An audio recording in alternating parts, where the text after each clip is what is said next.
اللہ کے اسماء اعظم یعنی کہ اللہ کے جو نام ہیں بڑے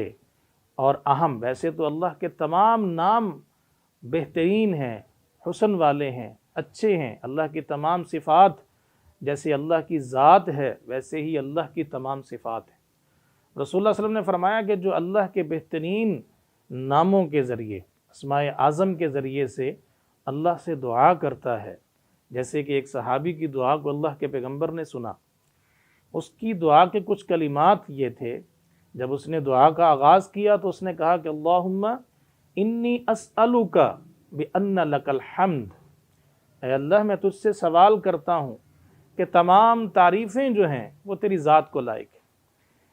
عزت تیری ذات کے لیے ہے، انسان کے لیے عزت نہیں ہے۔ لا الہ الا انت المنان، اے اللہ تو ہی معبود ہے، تیرے سوا کوئی اور معبود نہیں ہے۔ انت المنان، اور تو احسان کرنے والا ہے، تو رحمت کرنے والا ہے، تیرا سب سے بڑا احسان محمد الرسول اللہ صلی اللہ علیہ وسلم کو مبعوث کرنا ہے۔ بدیع السماوات والارض، اور اے اللہ تو وہ ذات ہے کہ جب کائنات میں کچھ بھی نہیں تھا، نہ زمین تھی نہ آسمان تھے،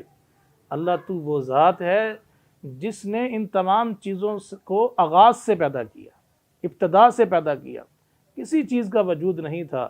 ہر چیز کو وجود دینے والی تیری ذات ہے، زمین کو پیدا کرنے والی تیری ذات ہے، آسمانوں کو پیدا کرنے والی تیری ذات ہے۔ یا ذا الجلال والاکرام، اے جلالت والی ذات، اے عزت والی ذات، انت الحی والقیوم،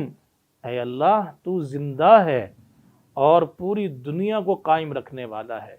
ساری دنیا تیری طاقت اور تیری قدرت کے ذریعے سے قائم دائم ہے۔